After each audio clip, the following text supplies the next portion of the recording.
Xiao Yan's journey has taken another dramatic turn, and this time, it leads him straight into the powerful heart of the ancient clan, where shocking revelations and terrifying powers await. Everything begins with Joner. After years of silent growth, her true strength finally awakens. She doesn't just have a powerful bloodline, she possesses the strongest divine bloodline, a once-in-a-thousand-years phenomenon. Her awakening is so extraordinary that it draws out the one man who has remained behind the scenes until now, Yuan, leader of the ancient clan and Xiao Yan's future father-in-law.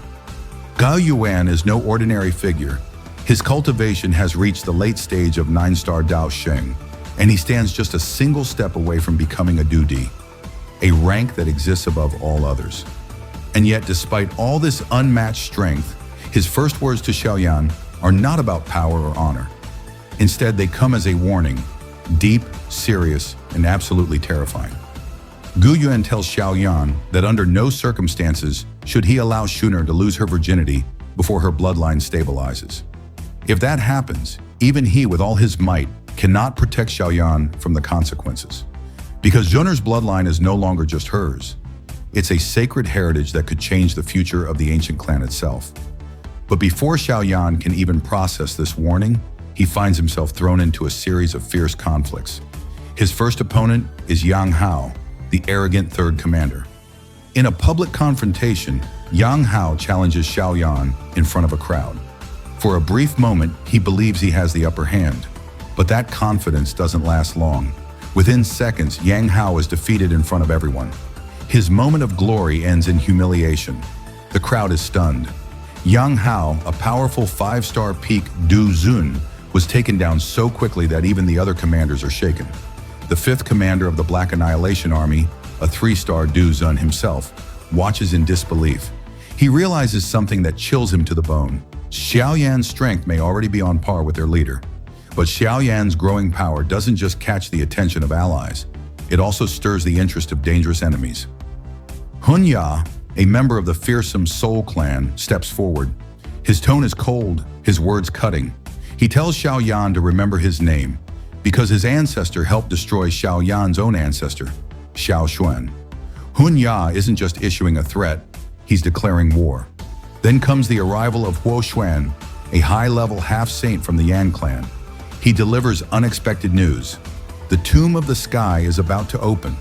This ancient tomb, filled with powerful secrets and dangerous opportunities, will soon be accessible again. And as a descendant of the Xiao clan, Xiao Yan qualifies to enter. But that opportunity comes with new risks. Before the tomb opens, Xiao Yan is once again drawn into a clash. This time, against a powerful rival named Guao. Every 3 years, the ancient clan tests the bloodline purity of its younger generation. Only those with a 4th grade or higher bloodline can qualify for the clan's adulthood ceremony.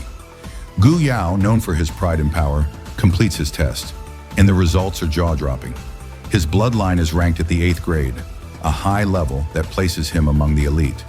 Emboldened by his success, Guao turns to Xiao Yan and challenges him directly. He wants to prove to everyone that the ancient bloodline is superior, and that Xiao Yan, an outsider, doesn't belong among them. Xiao Yan doesn't back down. Without hesitation, he accepts the challenge and steps into the ring. His first punch shocks Guao, but the retaliation is brutal. Guao, a true 8-star Du Zun, strikes back with force that threatens to shatter Xiao Yan's body. After the clash, Xiao Yan admits, if it weren't for his fortified body, his arm would have been ruined. But he's not finished yet. Xiao Yan fights back with everything he has. He unleashes all his major battle techniques, except for the great heavenly creation palm.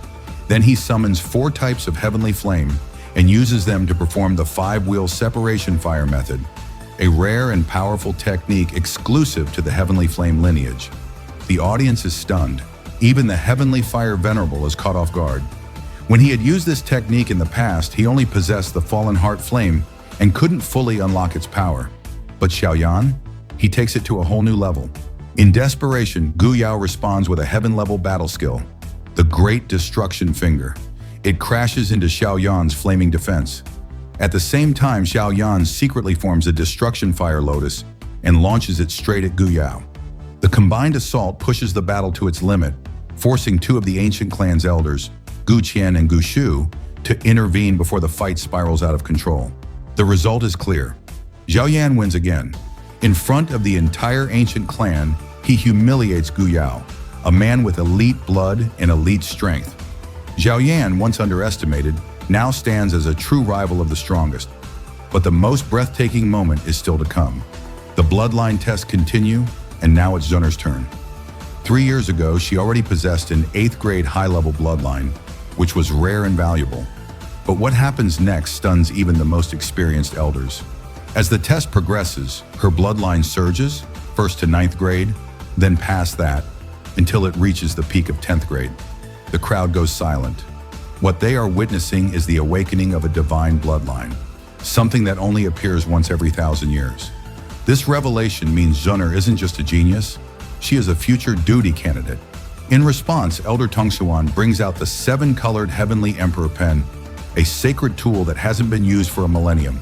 With it, he marks Xun'er's forehead with the clan's 7-colored symbol, sealing her identity as the future hope of the ancient clan.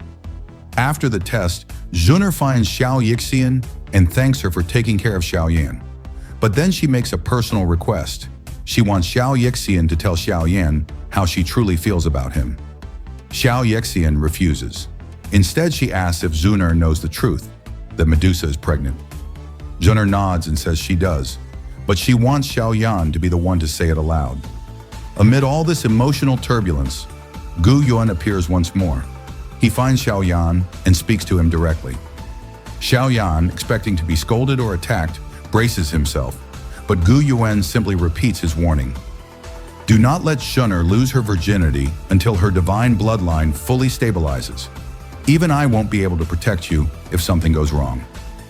He adds one final instruction. Xiao Yan must protect the ancient Emperor Jade, the sacred item that serves as the key to entering the ancient Emperor's cave. And with that, Yuan leaves. But his message is loud and clear.